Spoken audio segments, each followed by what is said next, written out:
My name is Janie Jeffers, and I'm pleased to be part of the program tonight. You're in for a real special treat. And you're going to hear from Sister Jenna and Dr. Terrlyn Avery in a few minutes. She is the founder of Sacred Intelligence, LLC, a counseling practice where she merges spirituality and psychology to tap into our internal sources and manifest greatness. She is the author of Sacred Intelligence, the essence of sacred, selfish, and shared relationships. Today we are honored to bring to you Dr. Terrlyn Curry, who is our special guest. And there she is.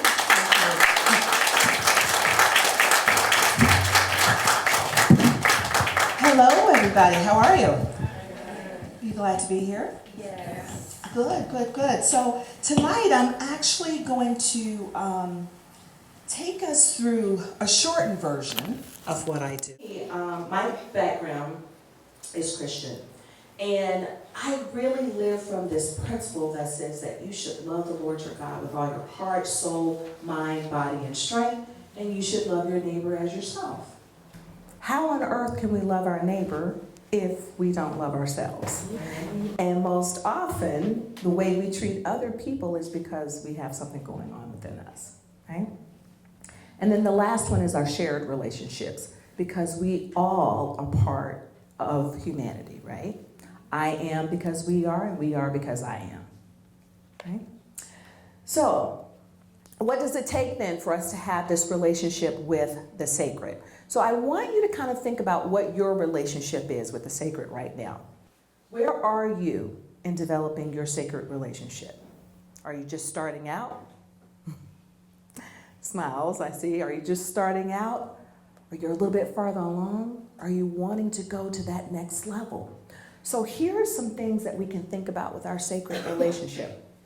And that is, our relationship with the sacred should be one where we see the sacred as a constant friend. Should be us knowing that we are never, ever alone, because the sacred resides in us. Sacred isn't just out there. The sacred resides deep within us, right? The sacred is there. It is a vital source to us. But most often what happens is we get into this human sphere, and what we do is that we start thinking like humans do, and we start worrying, we start getting anxious about things. We don't pay attention to the fact that we have a sacred source there. Because that sacred source, one of the benefits is that we can have peace that really surpasses all understanding. That sacred is there to give us assurance as well, to let us know that what we're doing, we're on the right track with doing that. The sacred is there to give us clarity on our visions that we have. The sacred is there to help us to understand what our self-worth is. So, in order for us to develop this, a good thing that we need to do is we have to have a committed practice with the sacred. So, how many people in here have a standing appointment every day with the sacred? So we could use some time to do a little bit more work, right? Because how do you get to know who the sacred is if you're not spending time with the sacred? So if you're in a relationship with someone, don't you spend time with that person? No, don't you want to know what they like, what they enjoy? You know, you can't wait to be on the phone with them. Well, for some of you, if you've been married for a little bit, you might decide to say, no, that doesn't happen anymore. But think about it. Even when we're forming relationships with friends, we want to spend time with them, do we not? So how is our relationship with the sacred any different? And then we have to have a relationship to the point that we become very familiar with the sacred, so that we are in line and in tune, so that our will and the will, the sacred is one and the same. It's inseparable, right? So, Howard Thurman is a great theologian, was a great theologian. And Howard Thurman says, the resource that is within us is the clue to the resource that is beyond ourselves. And this we tap in the experience of prayer. However you define prayer, if you sit in your sacred places and you listen, the sacred will guide you with what you're supposed to do. So you have to spend time developing that sacred relationship. If you don't develop it, then what will happen is you'll hear the voices of outsiders and other people guiding you and telling you what to do rather than tapping into what's important to you. And if you're not listening to the sacred, how will you even know what's important to you in terms of your voice, your vision, or even your value? So we must spend some time developing this relationship. So I'd like you to just take a couple of minutes and just think about your relationship with the sacred as it stands. And if you would, just for a moment, just jot down one thing that you think that you can do differently to enhance your relationship with the sacred, with the divine. So just think about one thing, and if you don't mind, you can, if there's a bold person, you can just share what that one thing might be. You didn't know you were going to have to come and do a little work, did you? So just think about it. It doesn't have to be anything, something that's going to require you to spend an extraordinary amount of time, but I want you to just really think about this for a moment. What can you do differently tomorrow than you did today to enhance your relationship with the sacred? Be more silent. It's a good one. The mind and not talk too much. That's a great one. That's a great one. Yeah, thank you. Yeah. I was gonna say be still. Be still. I'm sorry. Yeah. Not put things for my time. Say a little bit more about that. Like commit a certain time every single day versus like I wake up and do work things first and then put my time in, however much time that I have versus setting aside an exact time. And it's been in my spirit for a little bit and I still wake up and do the same thing. So being here is making me commit to that. Okay, she's your friend? Okay, so she's going to be your accountability partner right there. Make you good. Well, that even better because you know cousins and family, right? So, but what you're saying is really important because I think what we do is we have so many things that are competing for our time that when we wake up in the morning, if we have 100 things to do, we're already starting to do that. Before you get out of bed, of course. But it is so important to spend that quiet, silent time, that still time, listening for what is it that the sacred is saying for me to do today. Because maybe that project that you're working on is something that you don't even need to do today. But if you can't spend the time with the sacred, how can the sacred just really guide you? How will you know the sacred's voice over anyone else's? Was that your hand up again? Yeah, actually I get an email for thought for the day, and I sleep with some, like God speaks books, Sai Baba or something, and I usually look for a message, I don't even look at the page, I just put my finger there. Yeah. I want to just say this too. Social media is really sometimes a dangerous thing. Because do you go on social media before you? That's how I wake up. And can I ask you, what are you looking at? Facebook? Instagram or Facebook, depending. It's the entrepreneur in me. I get into my messages and see who's saying what about some business and who's trying to book me for something or trying to book my clients for something. It's so bad. Well, so as a psychologist, I define myself as a pastologist, but we'll use the psychology part of me for right now. So we don't want to define things as bad, but we can always make changes to it, right? So you can make a commitment that if I'm going to use my phone, I'll use my phone for something that will be inspirational for the day, a thought for the day that will guide me, because the sacred speaks through written text as well as silence, or song. The sacred might speak to you through that way too. But really and truly, everything you have comes because of the sacred, at least in my so those people that you're waiting on to see who's going to book my clients today is because it's been given to you. So you want to give a little bit of thanks for that and spend a little bit of time with it, right? But no guilt around it. It's just, I spend time, I just need to spend more time. That's the thing. I do give him time because we have to have that communion. That's the way I live my life. I live a faith-driven life fully. So I do give him the time, but I need to give more time. And if you're being guided to give more time, then I think that's your inner being telling. It's like pulling at me. And even sometimes to be more humbly on my face versus not being on my face. Like I need to be on my face in that position, more worship. Okay, thank you. So the sacred speaks to us through silence. The sacred speaks to us through song. Sacred speaks to us through music, and the sacred speaks to us often through other people. But if we're not connected with the sacred, we will miss the messages.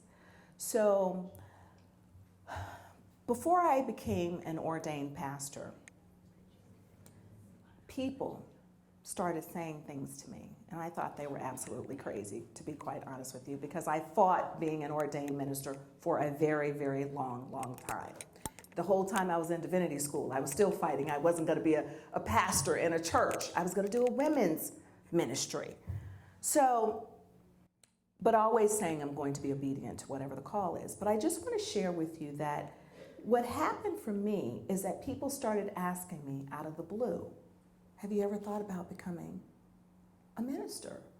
And I was like, no, I haven't thought about becoming a minister. Maybe you've thought about that for me, but I haven't thought about that. But it would just happen so frequently that I had to start paying attention to that.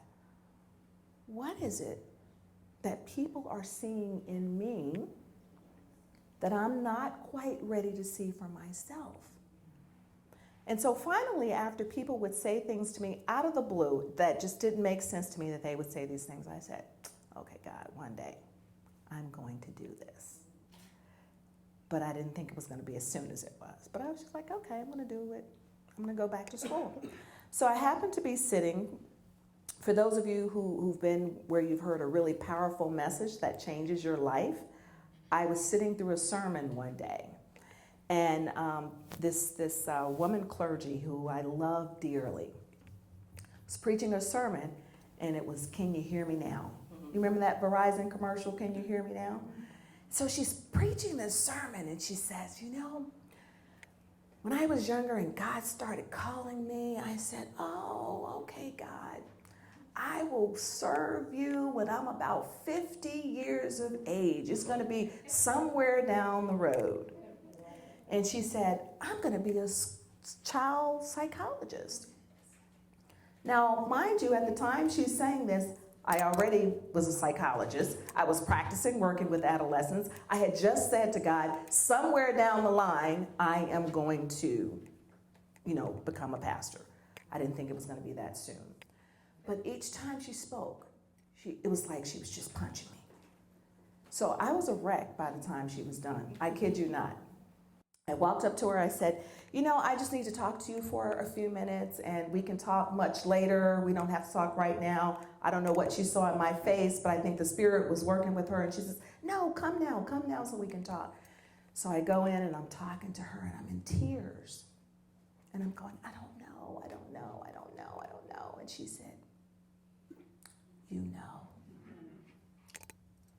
No, I don't know. And I said to her, I believe that God is calling me to become a minister. I'm a psychologist. I'm already serving God. Because you deal with some of the people I deal with, I'm already serving God. So why do I need to become a pastor? So she said to me, it's not so much that you aren't serving God now, but it's what can you do as an ordained minister that you cannot do now? It has taken me years to understand what that calling was. But God now calls me to work with people who have been wounded by religion. Now, I still minister. I still, preach at churches. Sometimes I even pastor church for a couple of years. But it was the merging of those two things. And had I not had my relationship with the sacred that allowed me to open up, to be able to hear other people and what they had to say as well, I perhaps would not be here doing this work. So that's why it's important for you to spend time with the sacred, committed time, so that you learn to discern the sacred's voice. Because there are other people out here who will try to get you to move the way that they want you to move. But I knew clearly it was the sacred then calling me. Right? So you have your own stories, I'm sure. All right. So your sacred intelligence, as I defined to you before, when you begin to tap into your sacred intelligence, and remember that's relying on that inner voice inside of you to guide your decisions every day. When you start relying on that sacred intelligence, you're going to feel more confident in your own abilities. Anybody in here ever second guess yourself? Mm-hmm. Yeah. All the time. All the time, right? It happens because that human part of us. But if we understand that we have a sacred source that we can tap into, it helps us to become more confident. It also helps us to create a vision for the life that we love. Because some of us create our own chaos. And I can tell you that for sure. We run around in circles, but we don't have to if we learn how to center ourselves. And then we can begin to honor who we are. Okay? So your sacred intelligence lets you know that you are divinely created and loved unconditionally. We're the ones that put conditions on love. Sacred does not do that. There is nothing that you could have ever done that will separate you from that love. Not one thing. But what happens is we get caught up in something that's happened to us in our past lives, maybe something that we've done, some behavior we've done, something we've said to someone, a thought that we've had, and we carry that around with us over and over and over again. And so we live in this place of despair instead of living in a place of hope. And no, this isn't about religion tonight, but sometimes our religions keep us in those places as well because we misinterpret things. Right? But your sacred intelligence should always remind you that you are divinely created and loved unconditionally. So I want you just for a moment, because now we're going to move into this, what I call the selfish part. So remember I told you there's the sacred part, there's the selfish part, and then we'll get to the shared part. I say selfish again because in this particular instance, I want you to be selfish. I want you to have a really good sense of what's important to you. So remember I asked you at the beginning about a situation that you might be in where you're not speaking up, where you're not realizing your vision or being committed to your value. So I want you to go back to your childhood. I know that might be difficult for me to think all the way back there, but some of you can go back. Relatively easy, but go back to your childhood and recall a time when you felt the most confident. So jot down that time, just kind of quietly for a moment. Think about a time in your life where you felt the most confident.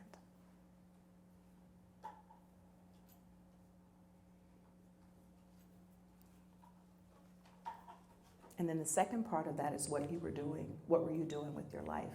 Now, this is critical because I want you to think about what that time was like. And we don't have time to go very deep tonight because this is a short session. Normally, what I do is have people to really spend a lot of time journaling about that and then processing that bit. So you can do that when you leave here.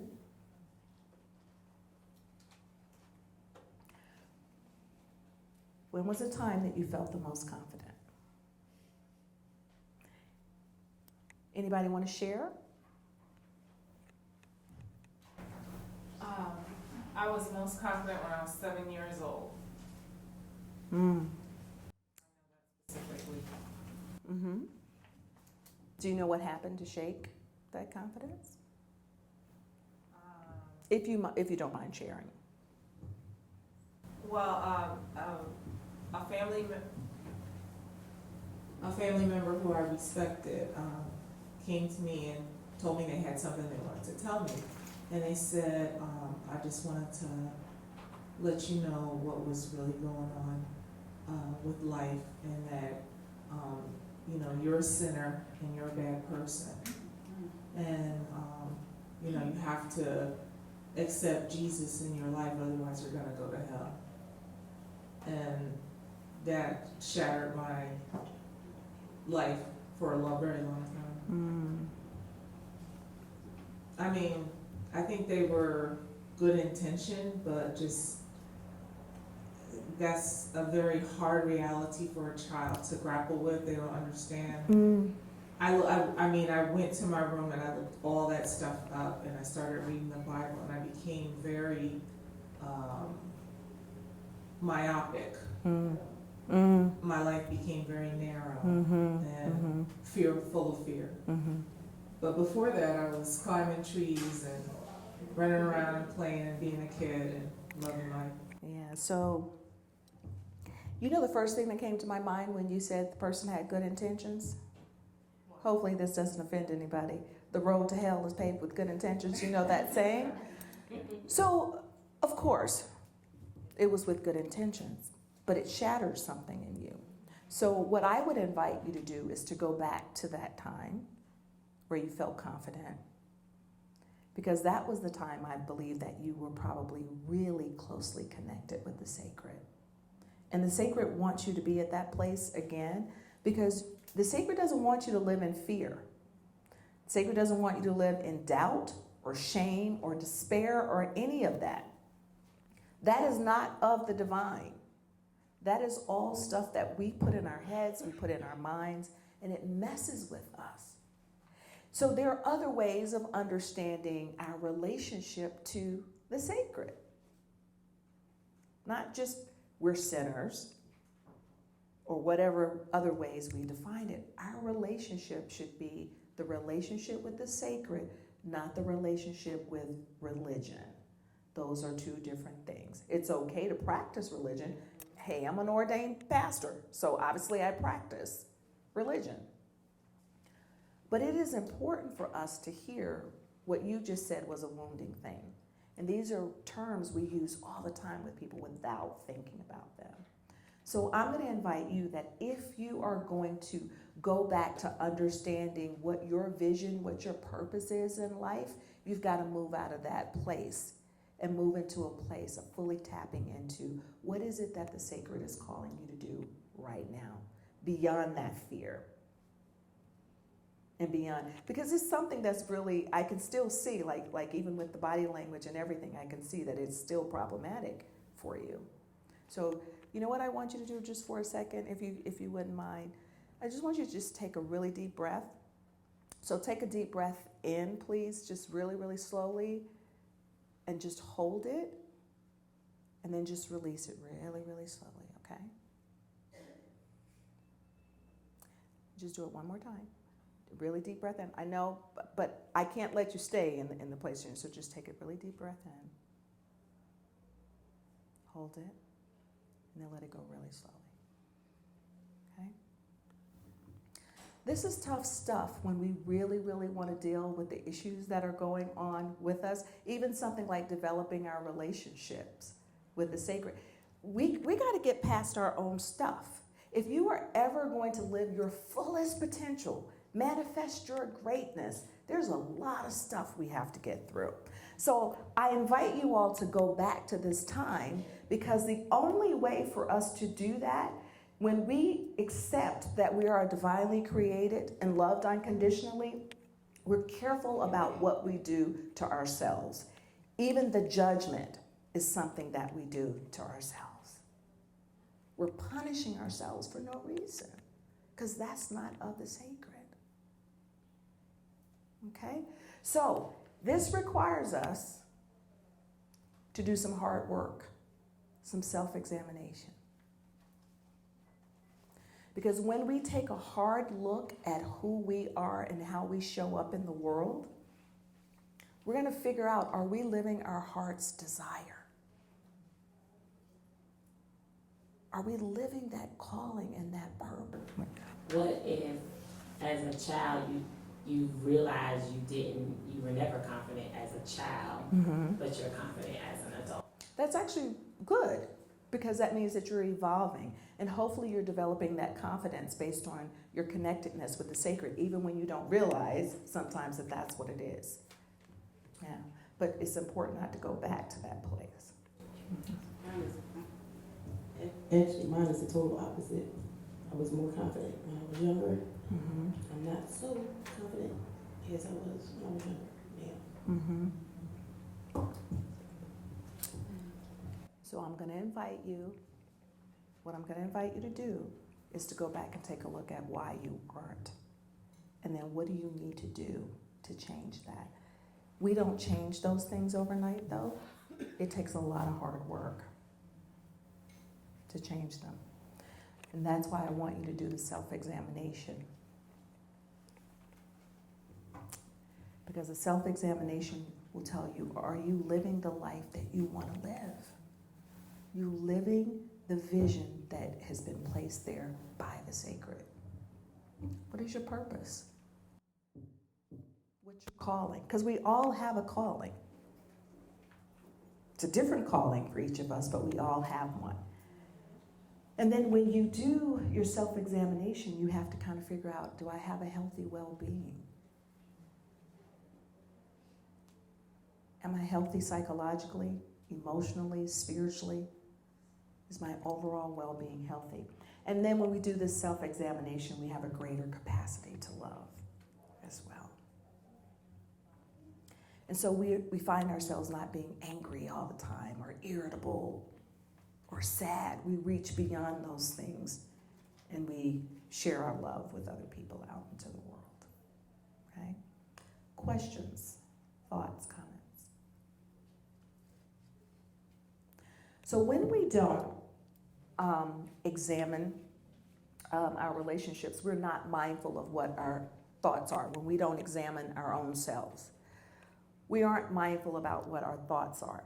We have to know what makes us tick. Can anybody in here identify what's a trigger word for you? Something that just sets you off just like that when people say something to you. Worser. What? Worser. Worse. Oh, worse. Oh, when people say that? Don't anybody say worser in here because she's... What is something else that makes you tick? Is that a hand? No? In the back. I'm stupid or incompetent. Could be a word that sometimes. Oh, if people say that. What else? A person is aggressive. Yeah. When people talk very badly about the bed, I get angry, but I don't say anything. I just observe them because I feel that especially in India, women are the way they're treated as second-class citizens. So that hurts me. So I write poetry about it. I can't talk about it, but I write poetry about these things. Yeah. If you say something, it's an argument. So I keep my lips sealed because there's no use talking to people. Right. You're talking about the first one? Yeah. What makes you tick? Duty. What do you mean? Say more about that. I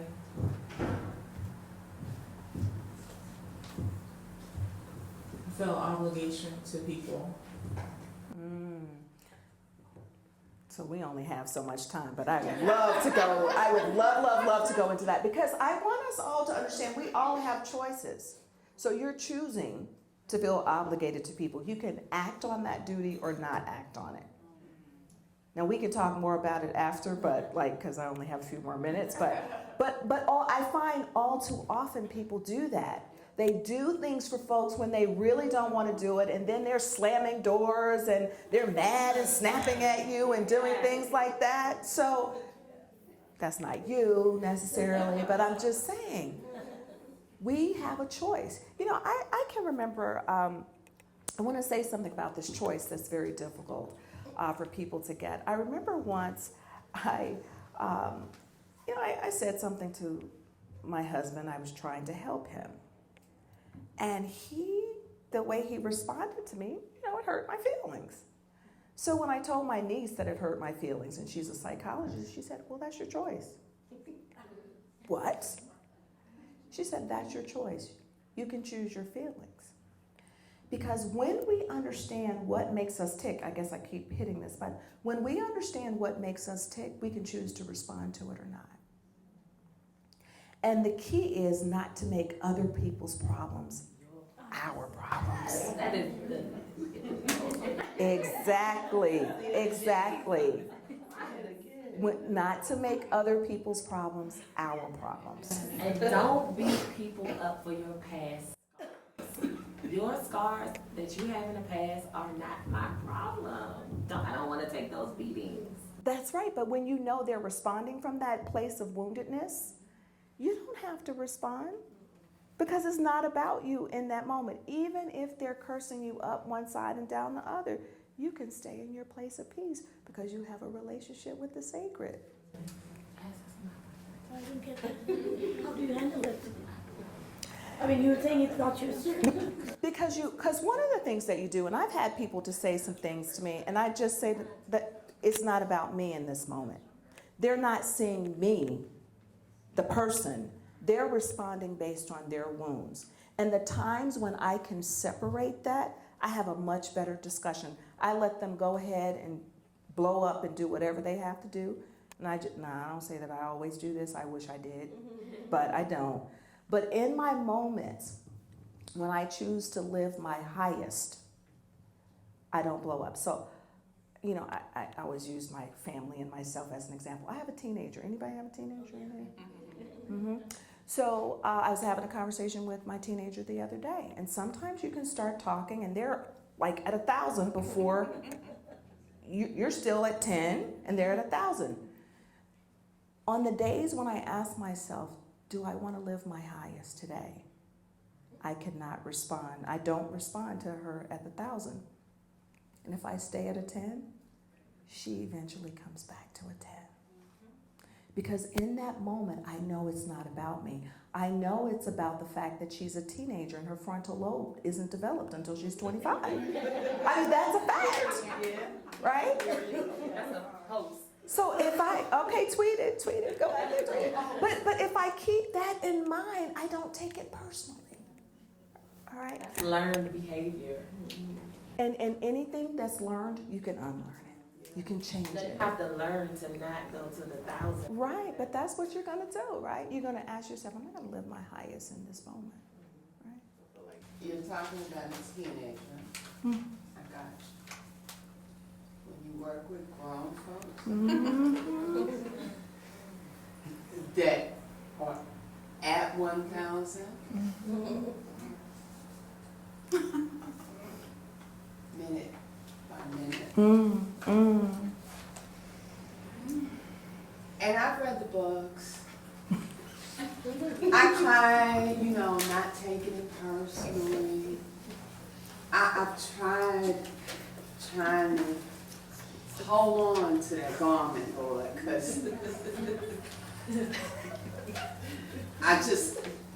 I've walked out because You're having a hard time now, aren't you? She's trying. And yeah, I do, and then this shuts down. Because see, I know where this is. But it doesn't. That other side of me that also knows, shut it down. Don't let it speak. Don't say a word. Don't, your mama beat you so you can't say nothing. No, it just shuts down. How do you? I can't do woosah. But here's what you can do, and in all honesty, you have to prepare yourself for a war before you go to war, don't you? No, I might as well go to Iraq. And I'm not being funny here. Mm-hmm. No, but seriously, let me answer your question for you. Now, I don't want any of you to think that I'm saying any of this is easy, because it's not easy. But by preparing yourself, I mean, before you go into work, you have to ground yourself. So you ground yourself in the sacred, but you also have to do some self-talk. You also have to reframe those situations that are happening at your job. And then you also at some point have to make some choices yourself. How long do you want to stay in that? And take ownership, because people do to us what we allow them to do. And even if they are your superior, you can say, now look, that's enough of that crazy talking right now. I'm done.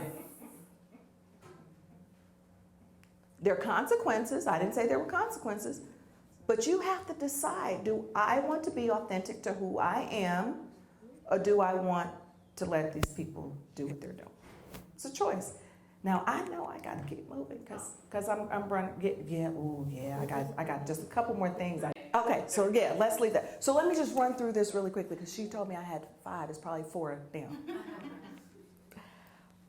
Most of this, though, is in my book. It's in my book in a different way, but my book is really you doing some deep work. You know, because people say, oh, I read your book. I said, did you do the work? Oh, I'm going to go back and do it. No. So I want you to think about the things that are holding you back. So just jot down this question for you to take with you. What are some things that are holding you back? Recognize that you might need some healing, like this young lady just said back there. Maybe you need to check yourself. Think about it, because if you don't recognize the things within you that need healing, they gradually take over you. And when they take over you, you find yourself in some questionable relationships. You find yourself paralyzed by embarrassment or shame or guilt, all of those things, and then you eventually lose your voice. Okay. But the sacred wants you to have all that's good, because what you're doing is not for you only, you're doing it for the greater good of humanity, right? Okay. And so when you accept that you are divinely created and loved unconditionally, you will be careful about what you do to others and what you allow others to do to you. That is critical. All right. So when we talk about our shared relationships, by that I mean our relationships with other people, we need to find folks and align ourselves with folks that we trust, folks that have a commitment to our well-being, as well as us having a commitment to their well-being. There's a reciprocity that's going on there, not one-sided. All too often we have these relationships where it's about me, me, me, me, me. I don't want to hear about what's going on with you. You don't need people like that in your life. Right? And then communication. So by communicating, I mean we have to also listen. And when you listen for what's not being said. Hear me clearly. There's a lot of nonverbal stuff that's going on. And then when people are talking to you, you know, like when I interview people in my psychology practice and I ask them a question and they'll give me an answer, I'll say, I noticed they didn't say X, Y, and Z. There was something in that. Okay? All right. And then so optimize your resources. I'm rushing through the last part of this because you can ask me during Q&A. What will it take for you, for those of you who have a vision? Several of you have said that you're in your own business. Is it time for you to up-level that business and move on to something else? Do you have a vision for writing your own book? Do you have a vision for starting a nonprofit? What will it take for your vision to unfold? And in your shared relationships, you're saying, who's your support system? Who have you not considered? And what do you need to help you move forward? I meet too many people who often tell me, I can't, because they give me all the excuses. So your shared relationships help you to define who's there to help you, okay? Know that you are also a healing balm to other people. in the world. That's how you help other people manifest their greatness. So you manifest your greatness in order to help other people. You have to know what your purpose is in order to do that. That means you got to go back and do the self-examination I told you about. Then you have to know how to apply your purpose, because just because we know, like I can become a pastor, but if I don't know how to utilize my skills as a pastor, what good am I? Right? And then know my potential for healing. But just as I know my potential for healing, I also have to know my potential for wounding. Okay? So, Napoleon Hill says, do not wait. The time will never be just right. Start where you stand and work with whatever tools you may have at your command, and better tools will be found as you go along. I've given you a shortened version tonight. I've given you just a couple of little strategies, but you continue the work. Do the work. Do what you have to do. The tools are out there, and as you're moving forward to heal, you'll find it. Okay, so that's it. That's just my blessing I was going to offer you later. So thank you guys.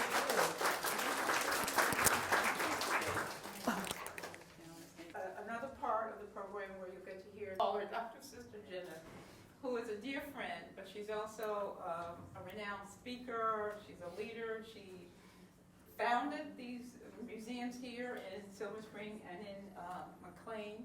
And I love to tease her. We've known each other about 20 years. My face shows it. She does it. Dr. Sister Jenna.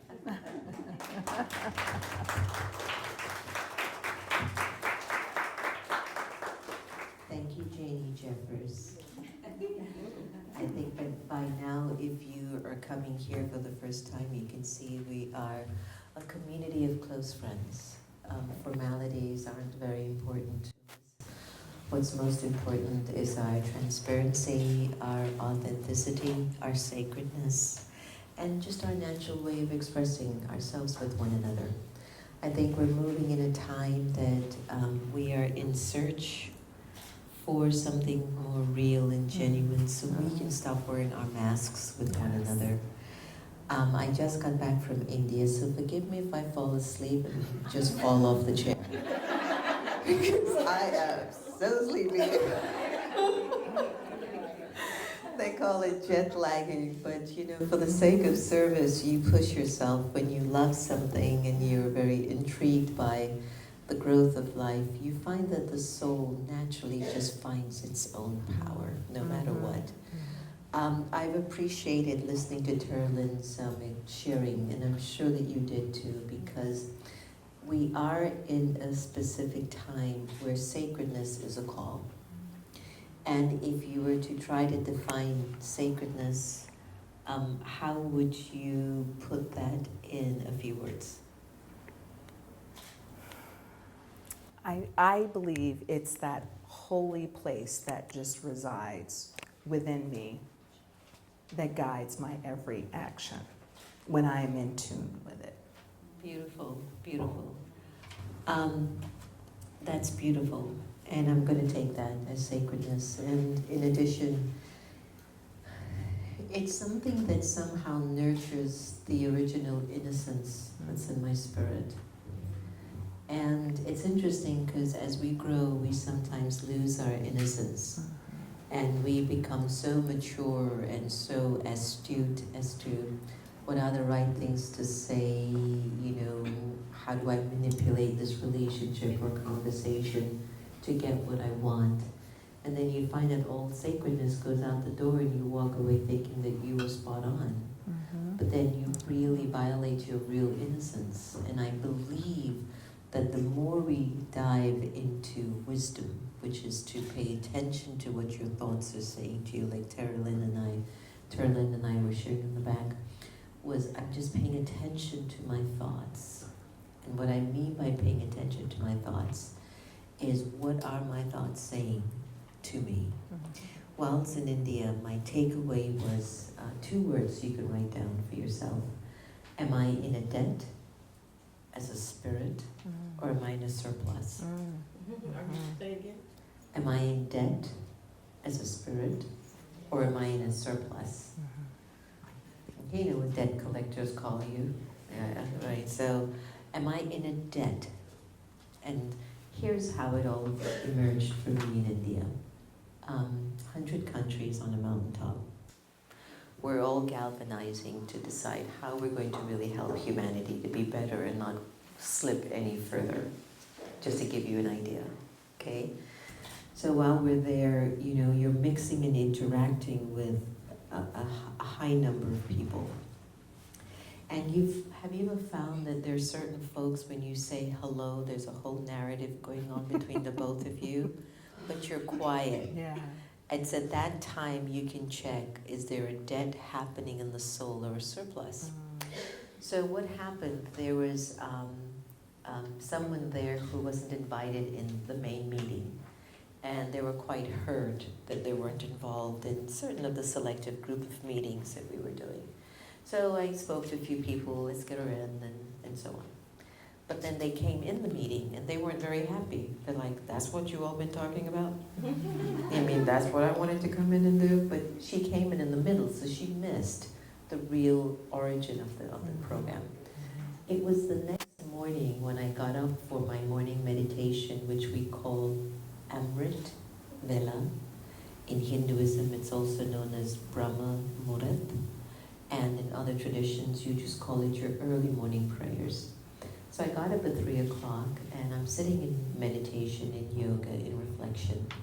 And she came up in my consciousness, and I went, it's not that what we were discussing wasn't of interest to her, but her spirit is dead, and that's how I came to realize it. It turned out that a day and a half later, I saw myself in front of a few people not feeling very good. And I went, oh, I'm in debt. You got it? So I began to acknowledge that how I can gauge if the soul is in debt is by checking how I'm feeling. So write that down. If I'm feeling jealous, angry, anxious, competitive, if I'm blaming, if I'm having expectation, if I'm feeling insecure, that's my signal. My soul is in debt, and if I'm in debt, I'm nowhere near the sacred. Yeah. So that becomes very clear. I can't lie to myself, and I can't blame anyone for the way that I'm feeling, because this is very private. I'm just sitting in that room, and I'm just with a group, and I'm like, I don't feel good with this group. Now, it wasn't the group that was my problem, it was my problem. My spirit wasn't dead at that moment. So then, as I began to observe, what does this mean to be in debt as an energy, as a soul? I was just paying attention. So then I found how I could be with you, and Kanu comes in, and I'm like, oh my God, I've been thinking of you. And you know, all those beautiful feelings you get when you see someone you just love, or you have very beautiful history with, or it's like two babies that come together and they're like all goo goo gaga. When you can have pure feelings and vibrations of benevolence, it's your surplus.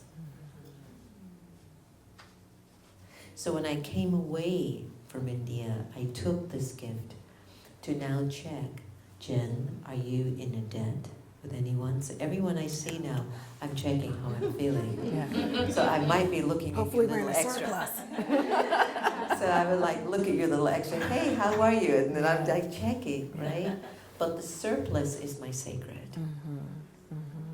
And we're in this age now of getting into surplus, because if we keep living in the age of a debt and make that a normal behavior, we don't feel it. You can feel it's not serving you. So when you were asking the question about your childhood, like really, I struggled. Like I can't remember when I was a child ever feeling confident. Like the only time, I don't know if anyone else struggled with that question, I was like, the only time I could say I felt confident as a child was when I was hugging my mom. I don't know about anyone else, but I couldn't recollect. And I thought to myself, we stand on the foundation of a lot of experiences of our past. Okay?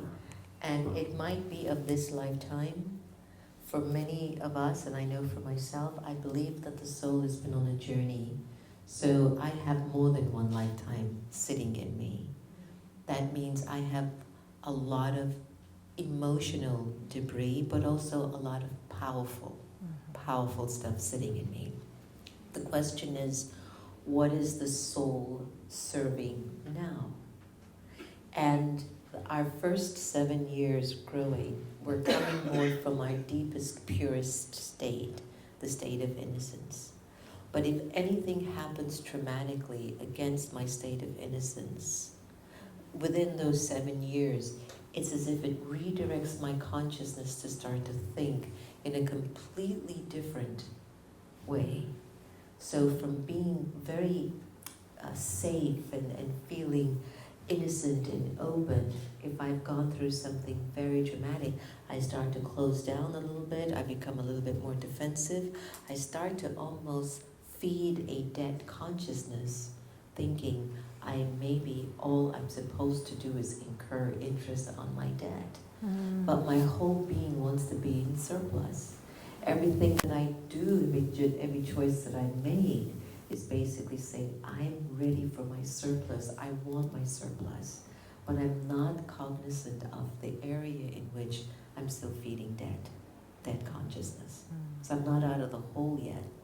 So one of the things I've loved about Raj Yoga and our meditation practice, and this isn't a plug, I'm just telling you from me, but what I've loved about Raj Yoga is that it will not allow me to deceive myself much longer.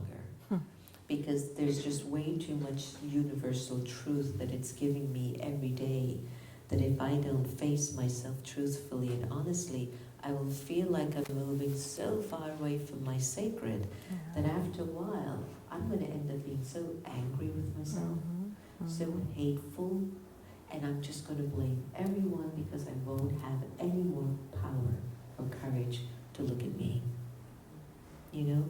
So I ask you to check, as the questions that Dr. Avery just asked us, you know, what are you standing on? What is your foundation? What have you been believing in? And right before coming here, I had to make a stop at a family's home, and we ended up talking about something that means a lot to all of us. And I remembered my words, you know, I said, this person came from broken, shattered pieces. There is nothing that this soul can say that from a child there was love, safety, or anything good, and yet still they kept trying to fight themselves through it, like, I've got to get out of that image of myself, that I'm not good enough. And so I think that we're all now given an opportunity to really go inwards and check what areas of my spirit am I still nurturing where I'm gaining interest in my debt. And I feel that if we're honest enough, we will really be able to shift that trajectory and really begin to move out of this blaming, criticizing, jealousy, competition, you know, all the stuff that is a drainage of my spiritual powers. So, it's 2018.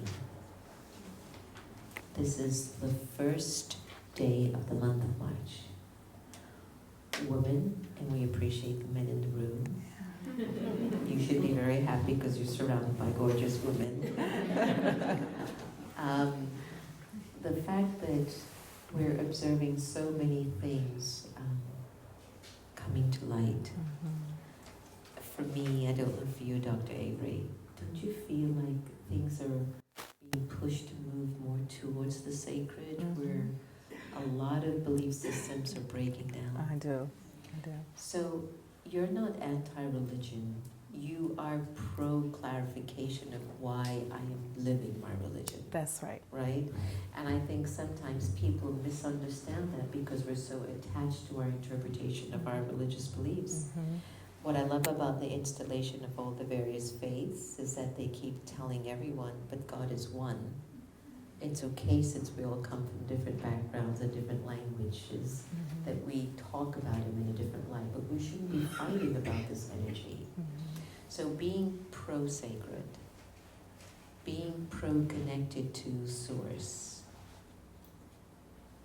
what has been your greatest understanding of this energy? And why is this energy so important now in this specific age that we find ourselves in? Well, that's a tough question.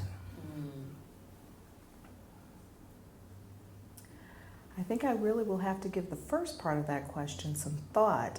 The way I understand my energy of the sacred, there's never a time that I didn't know God.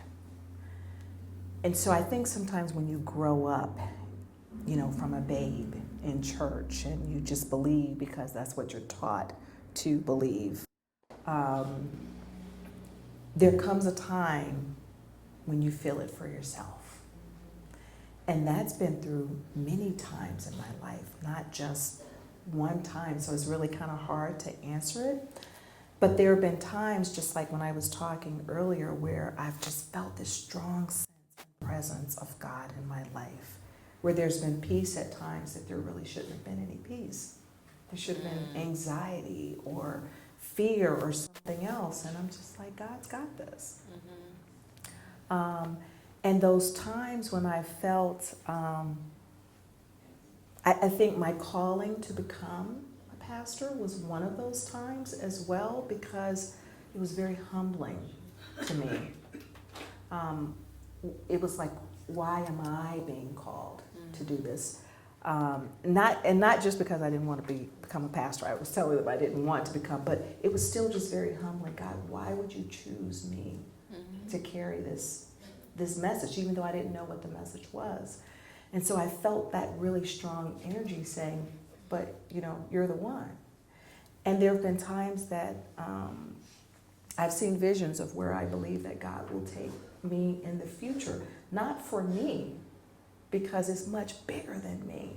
And so we were talking in the back, and I mentioned this, that, you know, a calling is to work with people who are wounded by religion. That makes a lot of people upset. But I'm called, as you said, in this particular time and space, because I think in 2018 we see that this world is so divided on so many levels that it is forcing people to go back to that place of love and try to understand. We can either decide we're going to live in hate, we're going to live in this place of where we're angry all the time, or we're going to say, I'm more than this. I'm more than hate and anger and frustration and disappointment, all the things that we might be feeling in that moment. But we have to reach beyond that, because I personally believe that when we only focus on the negative, that's what we're going to get, is more negative. But if we as a people, humanity, start focusing on the positives, we will get that. So I think that's why we're being pushed to do that, because there's so many of us out here who know that there's so much more. So much more. I'm going to agree with that, because I think that's what makes me so concerned, that the media tends to offer us a lot of information that perhaps we don't really need to hear anymore. And it's affecting us on a cellular level, and it's affecting us mentally, emotionally, even our relationships. I've heard people's marriages have broken apart because of even the political intensities that are going on within the last year and a half. So why don't we investigate maybe some takeaways? How did we end up in this place? How did we end up here? How did we end up from a surplus into a debt, and then having to leave from a debt to get into a surplus? And I would like to leave you with the idea of thinking, just your thoughts. As big as you can when you go home tonight, Jesse, when you are in the kitchen, when you go to the bathroom, write down on a piece of paper, what am I thinking? Yes. Write down thoughts, just thoughts. THOUGHTS. My thoughts have everything to do with my debt or surplus. They do. No, right? So, even as we're sitting here together as a collective, what are you thinking? Because whatever we think, it creates a vibration. If somebody walks into this room thinking very negative, very vicious thoughts, everyone will go, I think you're in the wrong place. Yeah. Or maybe they are in the right place. Yeah. But what I'm saying is that you can feel it just in their presence because their thoughts are vibrating. So let's That's take a look at this, right? Your thoughts are vibrating inside your body. Your thoughts aren't outside of your skin. Your thoughts are inside of the soul. The soul is sitting inside of the brain. The brain is a physical mechanism. The soul is a spiritual mechanism. When you look at a body that is no longer alive, you don't see a spirit there, but you see the body. And the brain is there, and the heart is there, and the liver is there, and the kidneys are there, but they're not working because the key is not turned on, it has left. Okay? So we are souls. And the soul is sitting in the brain. But in order to activate how I'm going to express this, I have to think. Isn't that amazing? You with me? I have to think. So the whole question comes, now what am I thinking? And where are these thoughts taking me?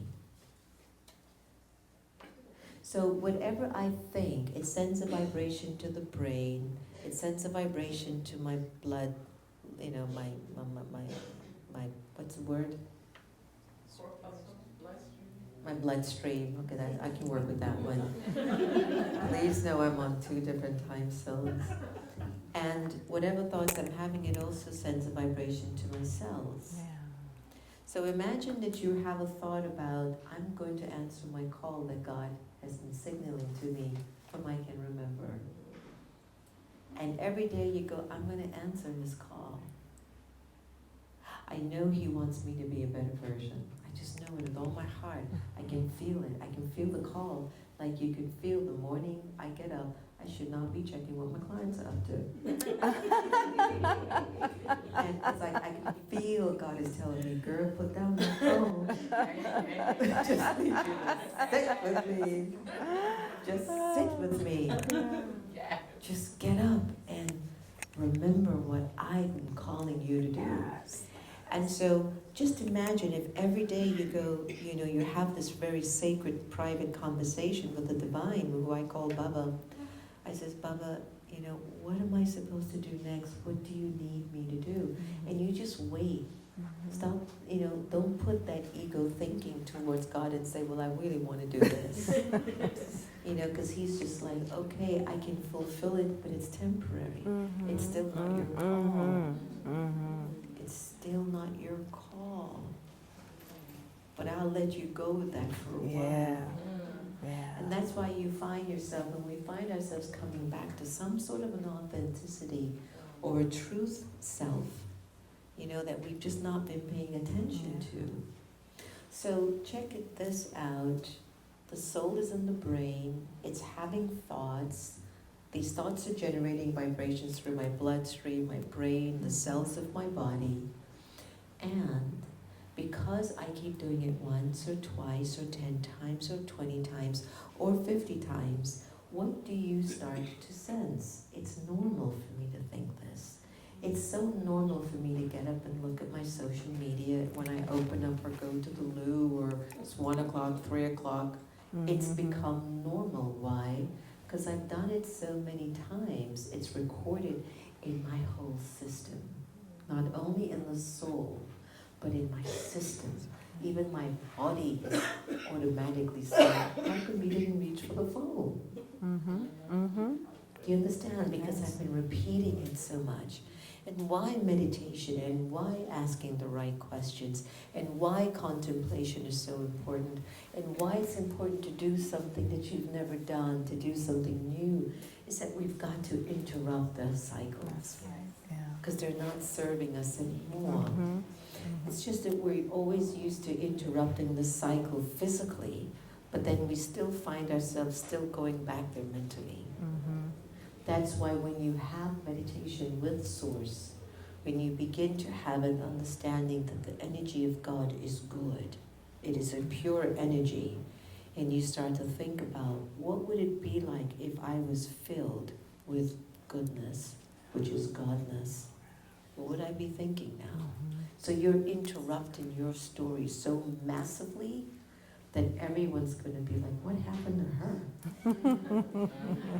Why is she walking a little taller? Why is she glowing? Why is she smiling? Why she seems so happy? And what's interesting about that is as you start to shine, you start to really affect a lot of people. Don't you love them? Yeah. When they're like, why are you looking so good? You know, I go, I didn't know I was looking good, but thank you. In other words, I came away with another realization from India. I look back at my spiritual journey and I found how I'm not saying that I dim my light, but I play humble, and I don't mean this as a negative. But I try not to allow myself to think, okay, girlfriends around, let's go. You know, I'm just like, you know what? I just need to be me. I want to be. I find that you sometimes dim your light. Yeah. Because you don't want to trouble others. You don't want them to feel insecure, start to get jealous about you, start to criticize, judge you. So then I thought to myself, why must I dim my light to allow someone to keep living in their darkness and shadow? That was my quote on my Yeah, I think you have to say that again. So that's good. I really came away with that because I thought to myself that I'm in such a large organization of the most powerful people on the planet. And time again, I found myself just, being quiet as I can. He kind of knows me. It's not always easy. But I dim my light because I don't want you to feel too uncomfortable around me. And then I thought, if I'm dimming my light for you to stay in your darkness, that's not a good thing. But I should raise my light to such an extent you go, I need to get lit too. Because when you do see a very lighted person, you either criticize them, defame them because you want to dim them, or you say, I got to become like that. That's good. That will be good for me because your spirit will feel it. I can't dim something so bright. Do you understand what I'm saying? And so I think that when you replay some of the thoughts that Dr. Avery shared, the questions that she asked you to percolate about your sacredness, not to come from a place that is impure selfishness, but a pure kind of selfishness that when you serve yourself, others are served too. That's right. Impure selfishness is when you serve only you and everybody else became sacrificed. I've seen it in corporations all the time, where you go only for yourself and then the other people are left out or their jobs are lost. That's impure selfishness. That doesn't benefit anyone down the line. Do you understand what I'm saying? So my takeaway about this is that we can't dim our lights anymore just because others need to feel comfortable with you, or you need friends, or you need to accommodate that. There is a risk that we must take. There is a step of courage that we must take. There is even our own step of faith where you get concerned. If I step out and I really start to shine my light, if I fall on my face, I'm going to be so embarrassed. But you have to do it. Because it's not about falling on your face. It is about answering God's call. Because He wants us to be lit. And there will be challenges along the way, because I won't stay lit if I'm not challenged to keep my light up. Do you understand? Because I've found that I get weak if everything's cool. If you go by, anyone here has been on a beach resort or gone to Jamaica, right? How long can you stare at that ocean? No. I really have a good time. How long? So a day, 2, You see, you've only been there for 3-4 days. That's why you said that. But I want you to think about just watching the ocean for 5 weeks, 2 months. Would you feel like you're getting more powerful? Wake up, make your breakfast, see the ocean. There's the You took ocean. her there. Go back She's to gone. bed. Go back to bed. You looked at the ocean. There's the ocean. Next day, 3 weeks, 4 weeks. Oh, the same ocean. 6 months later. Oh God, I don't even see that ocean anymore. So in other words, when everything is all right, it's almost as if our energy starts to decrease because we're no longer working ourselves. It's like a bodybuilder, when he stops lifting weights, his muscles turn to fat. So he gets weaker. And so accept your challenges that you have invited anybody else brought them to you. You brought those challenges to you because you know you have a specific superpower that you need to use. And that's why that challenge is in front of you. And if we don't use that superpower, we're going to always feel like, oh my, I am not living my call. So I think Dr. Avery and I, our coming together for community and for each other today is to remind us of the call, is to remind us of what is sacred, is to remind us of what we need to listen to.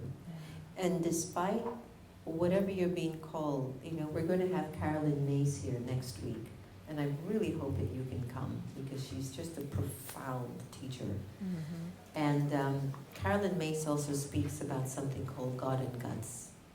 And all of her friends told her, Terrlyn, the minute you start to talk about God, you're going to go through so much crap from people. And here's Dr. Avery, coming out of her profession, not coming out of her profession, but adding to her profession. Now she's talking about God, but she's inviting us to spiritualize our relationship with God. Just spiritualize it. Feel your relationship with God more than talk about it. Experience it. Let it be seen in your light. Let it be seen in your surplus. If you've got light, if you've got surplus, you've got the sacred. And if we don't, then we need to do some work, right? So what do I want to have normal in my life? Debt or surplus? A sacred or a lack of it? Light or shadow? That's it. Okay? So I highly recommend that you have a book out, right? Yes, I do. And I'd love for you to talk a little bit about what this book means to you and the gift that you're feeling that it will offer our lives. And thank you so much for joining us and coming and sharing your light. Thank you. Thank you for having me. Yeah. And of course, I love the energy. Talk about energy. With you, I just feel like there's such positive and good energy, and it helps me as I'm striving to be my higher self. To hear you talk about staying in those places of our higher self, even in the midst of all that's going on, because just because I am talking about it and I strive for it, we always need to align ourselves with people who are also doing it, because when you're with people who are negative, it just saps the energy right out of you, right? And so sometimes you have to And just yet say, without them, you can't use your powers. that is true. It's a gift. That is true. Yeah.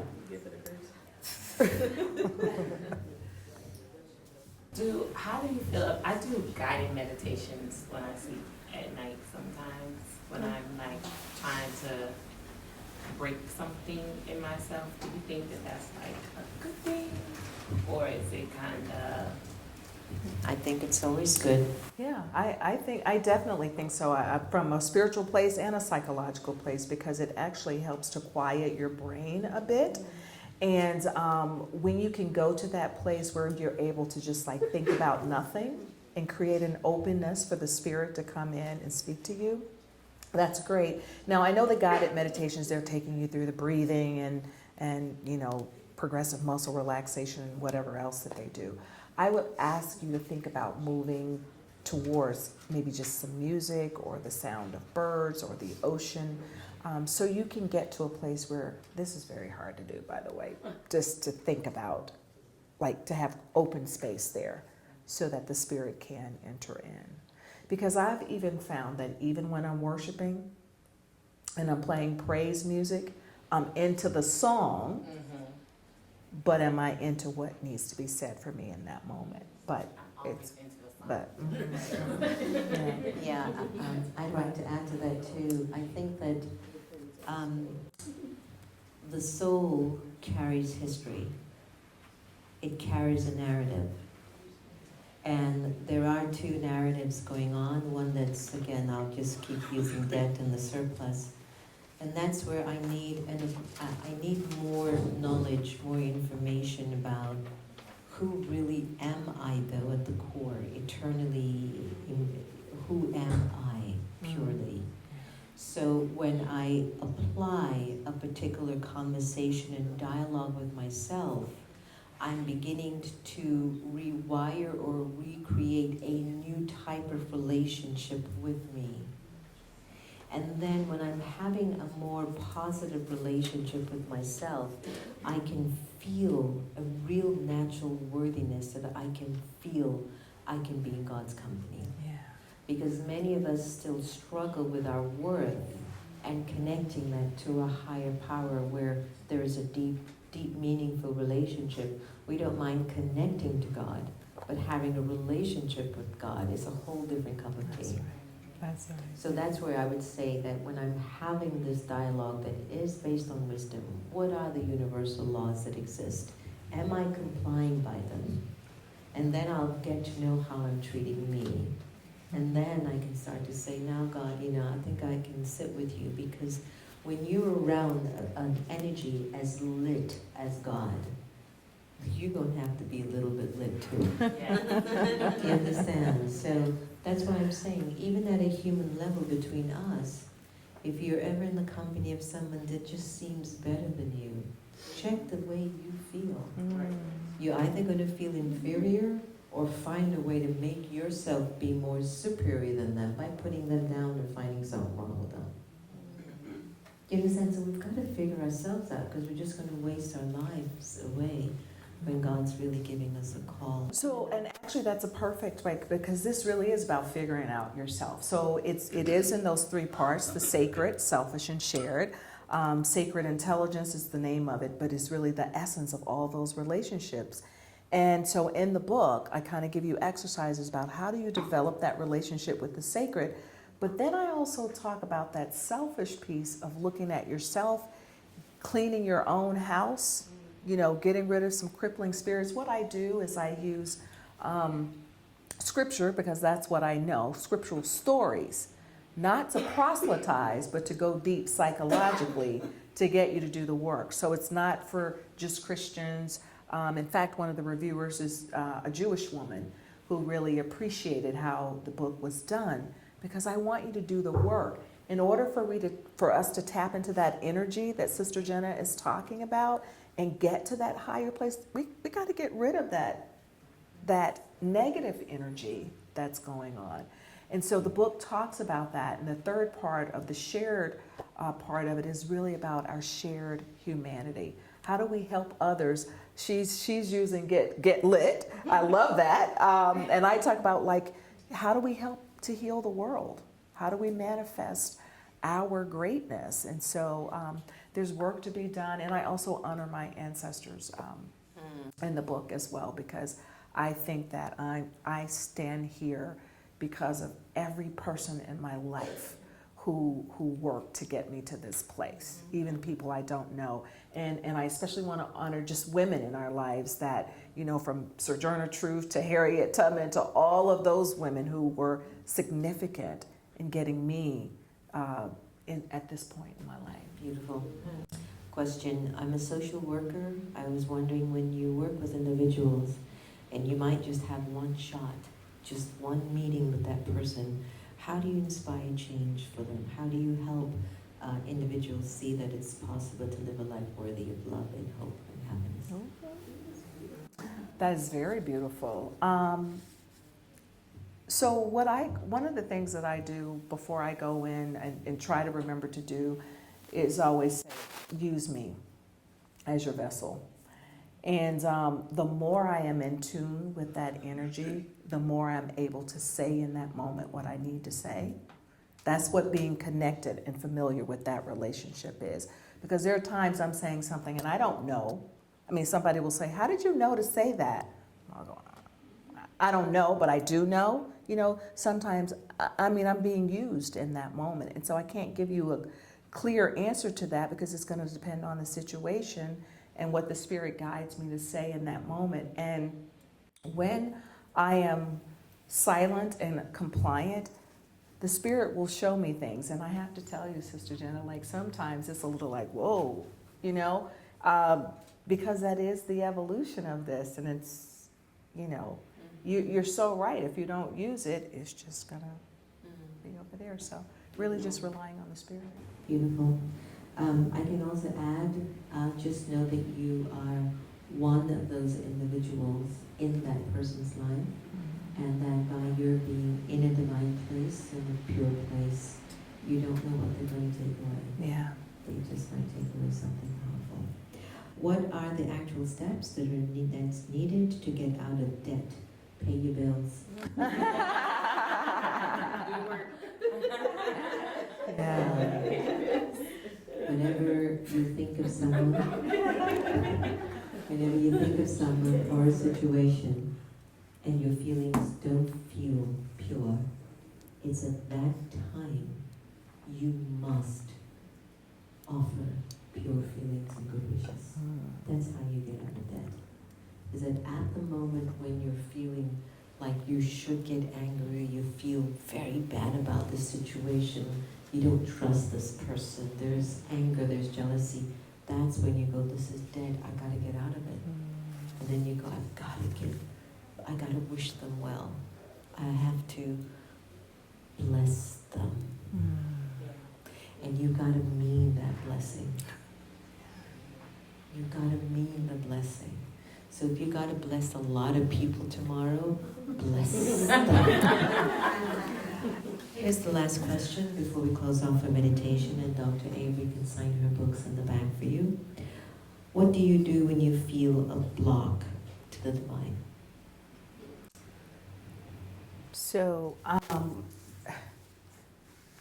actually kind of define that almost as silence, where it feels like the divine is not speaking. But I've come to realize that just because I don't hear the divine speaking, it doesn't mean that there isn't anything happening. And even if it feels stagnant in that moment, there's movement in the stagnation. And that as painful as it can be sometimes when you feel like there isn't that connection, I just have to wait. I have to wait and figure out what the blockage is in me that's keeping me from hearing. I have to learn to trust that God is going to take care of me and God is going to get me to that next step, whatever that next step is. So for me, it's just the waiting. And sometimes it's the crying out to God, like, why don't I hear you? You know, because God and I are very real with each other, you know? And just saying, listen, God, I'm waiting. I'm showing up. Where are you? But I know that God is there, so it's trusting that. Very beautiful. I'll have to tell you, you ever look at a pipe? You ever had a blocked pipe? Or your toilet gets blocked up? I hate to use that one. That's the worst one. And then what comes up is stuff you don't want to see coming up. But we've had a lot of pipe issues at the ashram in Virginia. And I keep asking, why are the pipes getting blocked up? Stuff is getting stuck in there. So the flow isn't happening. So then I have to really check, what are my intentions? What are the thoughts that I'm having during the day that's blocking me up? I can't feel His light. I can't feel God's energy flowing beautifully through me to feel like I'm in my surplus. So it'll always go back to, what are you thinking and why Are you thinking that? Is it connected to your freedom, your surplus? Right, so when I am blocked, and I've had occasions where I just don't feel the closeness at that time, it might be that I'm going through some emotional debris, and there is some expectation on me, or I might not be having the right kinds of thoughts towards someone, which is actually towards myself. So the reason why I can't feel God is that I might be thinking something bad about Kanu, and I'm like, Kanu's like, Kanu is not suffering, I am. So I'm blocking my pipe. So now I can't feel God's energy or Baba's light. So I would say that when we go into that stage, or we encounter that stage, we need to just do some real deep, honest soul checking. What are you doing to yourself, right? And start to see if there is at least an element of you that is doing something right. Start to choose something that you know you're good with. You know, you have your best thoughts with your child, or you have your best thoughts with your next door neighbor. And then start to use those thoughts to build the energy, like you're putting we don't use them anymore, but remember we used to use clothes hangers, and then you try to dig out whatever's blocked. Yeah. So that one little positive area of your life that you know nothing can touch it and make it dirty, start to use that stick or hanger, a snake, and then let me clean that part out. Before you know it, you're unblocked, and your connection to God is back open again. So none of us are ever going to be without God's love and energy. The energy is carved in us. However, if we don't remember the energy, we won't feel like it's working. I was on a radio interview the other day, and beautiful man, Michael Sandler from Inspire Nation. And Michael asked me, what do I tell my mother? With all the things that are happening in the world, she just feels like, where's God in all of this? And he asked me, what should I tell my mother? And I said, you should tell her, yeah, where is he? Where is he? And maybe it's not that God's not there and he's not doing work, Mom, but maybe we're not remembering him anymore. That's right. Because why would his children behave the way they're behaving? Because you and I will never do anything in debt if I'm in remembrance of the divine. It's not a possible equation. So that's where it's my pure wish on your life that you find a way to amplify your remembrance of God, your relationship with this beautiful energy that isn't Christian, Hindu, Jew, Muslim. It's just an energy that is in you, but you're not remembering. So if you can remember your goodness and your purity and your peace, then you've activated God and made him alive. Okay? All right.